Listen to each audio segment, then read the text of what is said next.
Millions of people not breathing so easy this Tuesday night. Wildfires are worsening air quality in Canada and the U.S. Oh my God, my throat's burning. The concerns about what's to come, the role of climate change, and the advice to anyone outdoors.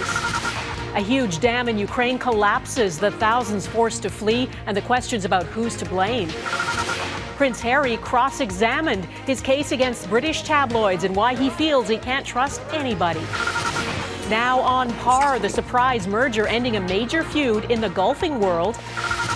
And from shamed to showcased. Not a lot of people from where I'm from get these opportunities. The revival of ribbon skirts.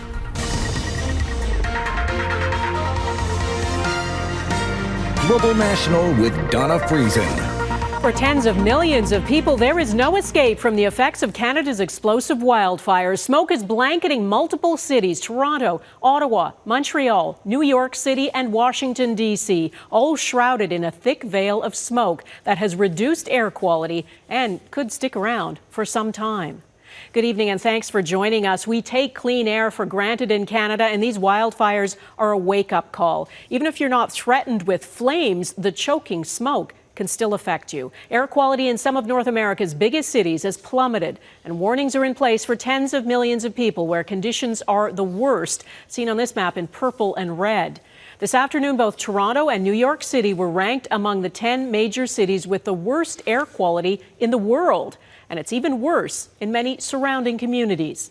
It's coming from the more than 100 blazes burning out of control in Quebec. We'll have more on that in a moment. But we begin with Eric Sorensen and the health effects of all that smoke. In the span of several hours, the nation's capital went from sunny and clear to hazy and smoke-filled.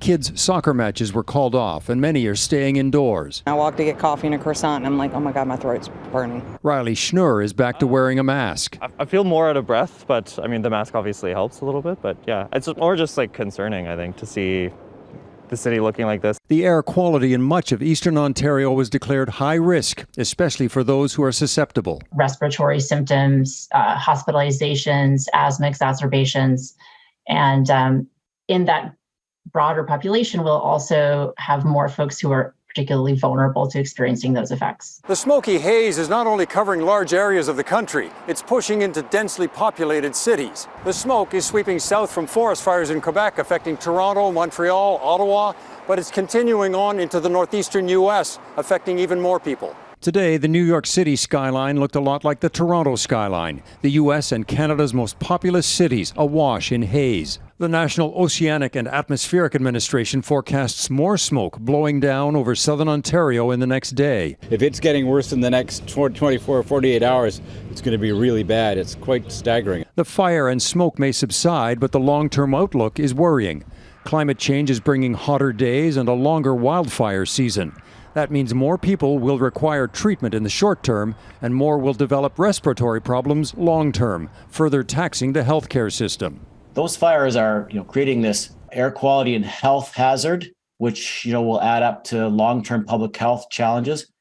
But it's also emitting a lot of greenhouse gases at the same time. In short, climate change isn't only warming the air, but causing more frequent wildfires that pollute the clean air we need to remain healthy. We need to confront issues of both climate change and air pollution together in order to reduce our risks from air quality. There seems to be heightened awareness of the role played by climate change. I think we're in big trouble this early in the year for this to happen. Big trouble. Of course, it's a health issue if in fact I'm inhaling stuff that I shouldn't be inhaling. Millions of Canadians are now dealing with smoky air. While it lasts, the advice is to spend more time indoors and don't exert yourself if you're outdoors. Eric Sorensen, Global News, Toronto. Roughly 150 fires are raging in Quebec, most of them out of control. In BC, this fire on Vancouver Island near Port Alberni is still spreading. It's under investigation, but it's believed to be human-caused. And there are 47 active fires in Ontario, including this one near Chapleau. In Nova Scotia, news cameras were let in today to see the destruction caused by the Upper Tantallon fire. Homes reduced to ash, cars melted. Mike Armstrong now on areas recovering from the destruction. There are parts of what happened that almost don't make sense. This was the first time a camera was allowed to film the devastation left by the Upper Tantallon fire outside Halifax. What that camera captured were scenes like this: a home still standing beside burned out cars, and a home left in ashes beside an intact child's swing set. Now, more of the evacuated area is being reopened, but authorities are asking the curious public to stay away. If you don't need to be there, please do not be there. There's a lot of devastation out this way, and it's difficult for families. There is good news in Sept-Îles, Quebec, on the province's north shore. The fire that forced 4,000 people to leave their homes has been dampened by recent rain and turned with new winds. That evacuation order was lifted Tuesday. That said, the fire is still burning. It will take weeks before we stop that, but there's not much population in this area. The most concerning area for Quebec is the western part of the province. There are 78 fires in the region, and crews are only able to work on 12. There is some help on the way. Close to 100 newly trained firefighters hit the ground Wednesday, and the situation in New Brunswick has improved enough it's able to send Quebec 42 firefighters. The forecast, however, isn't good. It's going to be sunny for the next 3, 4, 5 days, so it's going to be complicated for sure for the next week. In British Columbia, there is already more terrain burned this year than in all of 2022. The Donny Creek fire in the northern part of the province is being called the second biggest in provincial history. We do anticipate we will be fighting this fire in the weeks and possibly in the months to come. Now, winds should die down in the coming days, but there's still little rain in the forecast. The fire will likely get bigger before it gets better. Mike Armstrong, Global News. This huge dam in southern Ukraine has collapsed, sending a torrent of water rushing down the Dnipro River into cities and towns. Up to 80 communities could be affected by the catastrophic flooding. The dam is critical. It provides water to farms and residents in Ukraine and helps cool the Zaporizhzhia Nuclear Power Plant. What happened? Well, Ukraine and Russia are both blaming each other. As Crystal Goomansingh reports, the priority is saving lives. Wading through floodwaters that could contain anything from debris to dislodged landmines, more than 1,000 people from Kherson region were rescued by Tuesday afternoon. Primarily coastal areas of villages, coastal streets, there the water rose somewhere by 5 meters. There were areas where it rose to under the roof, said Kherson's regional military administration spokesperson. Speaking through a translator, Alexander Tolokonikov said homes can be replaced. Many are being destroyed by regular Russian attacks. Protecting lives is the priority. With the attack on the Kakhovka Dam, which crosses the Dnipro River, 17,000 people in Ukrainian-controlled territory may need to be moved to safety. This is yet another example of the horrific consequences of Russia's illegal invasion of Ukraine. During the course of Russia's full-scale invasion, it has repeatedly targeted civilian infrastructure. Proof of the early morning attack has most likely been washed away, but Ukraine says it's working to find CCTV images to prove Russia is responsible. Russia's defense ministry says it was the Kyiv regime that committed yet another terrorist crime. Unlikely, says this expert of international security. It's really hard to see how there could be a strategic benefit for Ukraine. They've cut off the bridge and the road, and they've created a situation for the long term that if Ukraine were to take back territory, that they would have a problem on their hands. The reservoir is one of the largest in Ukraine. It supplies water for agriculture and residents, including those in Crimea, which Russia illegally annexed in 2014. The reservoir is also the main water supply used to cool the nuclear reactors at the Zaporizhzhia Power Plant, as well as the backup generators. The head of the International Atomic Energy Agency says based on law's calculations, there is currently enough water there to last for a couple of days, and a backup water supply is being worked on. Rafael Grossi says he will take a trip to visit the occupied nuclear power plant next week, and he is calling that visit critical. Donna? All right, Crystal Goomansingh in London, thank you. At least 3 people were killed in an earthquake in southern Haiti today, just days after flooding killed 42 people. A crowd gathers around this collapsed home trying to find survivors. The 4.9 magnitude quake struck just before dawn near the city of Jeremy. Haiti was already struggling to recover from flooding caused by torrential rain. More than 13,000 homes were damaged. This hospital flooded, muddy water filling waiting rooms and hallways. One woman said she lost her 5-year-old child. Haiti has increasingly been in crisis since the assassination of the president in 2021, and the country is also dealing with enormous humanitarian and economic challenges, along with extreme gang violence. Canada's former Governor General David Johnston was front and center today, grilled for more than 3 hours over why he ruled out a public inquiry into allegations of foreign interference. In question period, opposition MPs questioned his integrity. By putting a former member of the Trudeau Foundation in this terrible position and surrounding him with Liberal staffers, Liberal donors, and Liberal lawyers, he has ruined the perceived objectivity, caused a conflict of interest, one that he could reverse anytime. Why will the Prime Minister not put an end to the charade, launch a full public inquiry now? I knew that his judgment was top-notch, and that is what he has demonstrated every step of the way. The judgment that is in question is the judgment of the Leader of the Opposition, who continues to refuse to get briefed up on top-secret matters that would allow him to understand what's actually going on in foreign interference, instead of making baseless personal attacks. Johnston says a public inquiry isn't possible because it would risk breaching the trust of Canada's security allies and could endanger intelligence sources. And he rejected allegations he's biased. David Akin followed the testimony closely today. David, the opposition seems to keep hammering the same point. Well, Donna, for weeks now, the opposition has objected to David Johnston's work on foreign interference because of what they see as too close a personal relationship with the Prime Minister. You talked of knowing Justin Trudeau since he was 6 years old, as both families shared adjacent cottages in the Laurentians.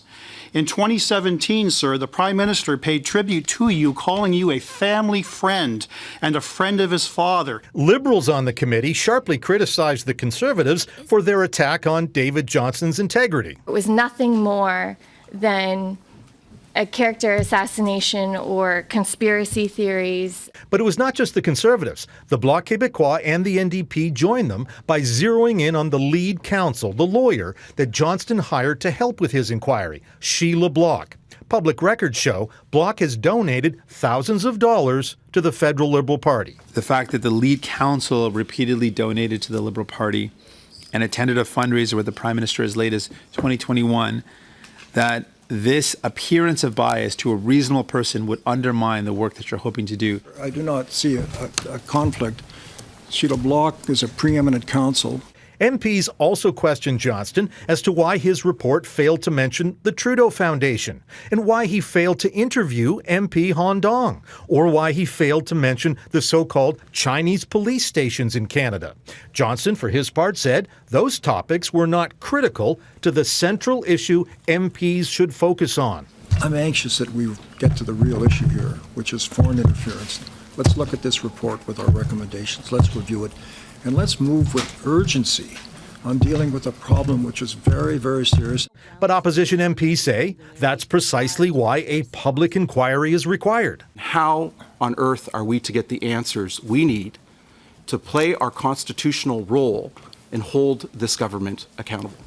Now, as for Prime Minister Justin Trudeau, he is standing by Johnston. He wants Johnston to complete a round of public hearings this summer that Johnston said have been set up to find better ways to spot foreign interference and defend against it. Donna.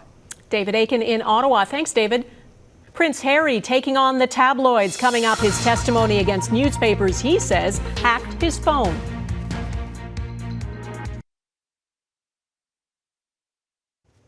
It's not every day you see a prince being cross-examined in a courtroom, but Britain's Prince Harry is determined to take on a tabloid newspaper who he claims hacked his phone. And in a packed London courtroom today, he faced 5 hours of tough questions. Redmond Shannon explains what happened. How are you feeling, Prince Harry? This case is one of 3 Prince Harry is taking against British tabloids whose behaviour he describes as vile, part of his crusade against a media he blames for the death of his mother, Princess Diana. The suit hinges on how the Mirror group of newspapers gathered stories about him and other celebrities, dating back to when he was a schoolboy and up until 2011. He says it was done illegally, primarily through hacking voicemails. The Mirror Group admits to doing it to other people, but not to Harry and the current claimants. In Tuesday's witness statement, Harry detailed news stories like when he was spotted picking up his then-girlfriend Chelsea Davy at the airport, saying, "I recall thinking, how on earth did they know I was going to be there? But now it's obvious." He accuses former Daily Mirror editor Piers Morgan of intimidating him and his wife, the Duchess of Sussex, in retaliation for taking this case, saying he wants to hold Morgan properly accountable for his unlawful activity towards both me and my mother during his editorship. And in a remarkable passage for a senior royal, Harry said, "Our country is judged globally by the state of our press and our government, both of which I believe are at rock bottom." The cross-examination was fierce, as you'd expect him to be.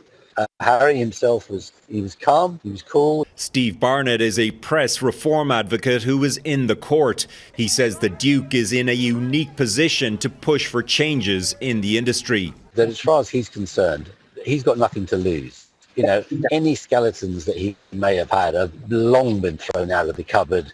The Duke will be back here for more testimony on Wednesday. The case is expected to run until the end of the month. Donna? Redmond Shannon, thank you.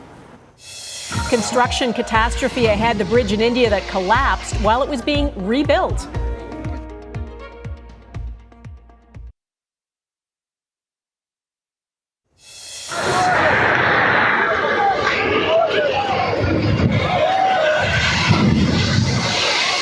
This is not supposed to happen to a bridge that's being rebuilt. In India, the suspension bridge collapsed for a second time in just over a year. The 3-kilometer bridge fell into the Ganges River, leaving a huge cloud of dust and debris. Witnesses say they felt tremors as it went down. There are reports one person is missing, and the government has launched an investigation. They were rivals in a bitter feud, and now they've swung over to being partners. The PGA and the European Tour have announced they are merging with LIV Golf, the league bankrolled by billions of dollars from Saudi Arabia's sovereign wealth fund. Canadian PGA player Mackenzie Hughes expressed surprise about it, tweeting, "Nothing like finding out through Twitter that we're merging." Others with the tour, such as American pro Wesley Bryan, criticized the deal, saying, "I feel betrayed and will not be able to trust anyone within the corporate structure of the PGA Tour for a very long time." Meanwhile, LIV golfers like Phil Mickelson seem thrilled by it, calling it an awesome day. LIV Golf was founded in 2021 by Saudi Arabia, the latest move in a bid to be a global sports player. It paid several high-profile golfers from the PGA hundreds of millions of dollars to win them over. Indigenous identity next, the importance and the power behind the ribbon skirt.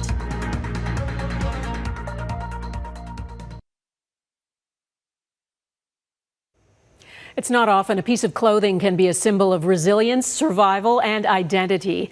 That's what a ribbon skirt is, and they're being worn more and more by Indigenous women in their day-to-day lives. To mark Indigenous History Month, Global's Melissa Ridgen speaks with a Manitoba woman whose designs are gaining worldwide attention. There was a time these would only be seen in ceremonies and private celebrations. One of the many casualties of the residential school system, the pride of wearing one in public, stolen. But there's been a colorful revival, even on international fashion catwalks. Designer Alicia Sutherland showed her work in Cannes, France last month. I can't believe I'm here. I'm able to showcase my work. And I was just trying so hard not to be emotional because, you know, not a lot of people from where I'm from get these opportunities. She runs her business on Peguis First Nation, 150 kilometers northwest of Winnipeg. When my mother-in-law introduced sewing, I was like, I think this is who I am. I think this is what I can create. Skirt protocols can vary by nation, clan, or family. Some have colors chosen by an elder. They're always modest in length, though, the longest touching the ground to connect with Mother Earth. Sutherland's pieces honor the past with modern flair. And she's paying it forward, teaching a new generation the craft of her ancestors.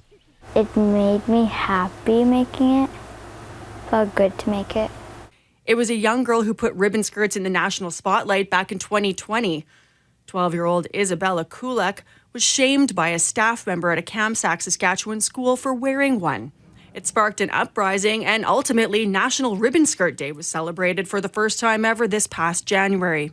For ribbon skirts for me is not just having ribbon skirts for ceremonies. I want to now wear ribbon skirts every day in a way. And it's kind of like identity, empowerment, strength, and know that I'm a warrior. Wondering if you can wear a ribbon skirt? Many designers say yes, if made by First Nations creators and worn as an ally. As long as you have a good mindset and a good way of wearing it to resemble that you stand with us, yes, I'm okay with that. Melissa Ridgen, Global News, Winnipeg. That's Global National for this Tuesday. I'm Donna Friesen.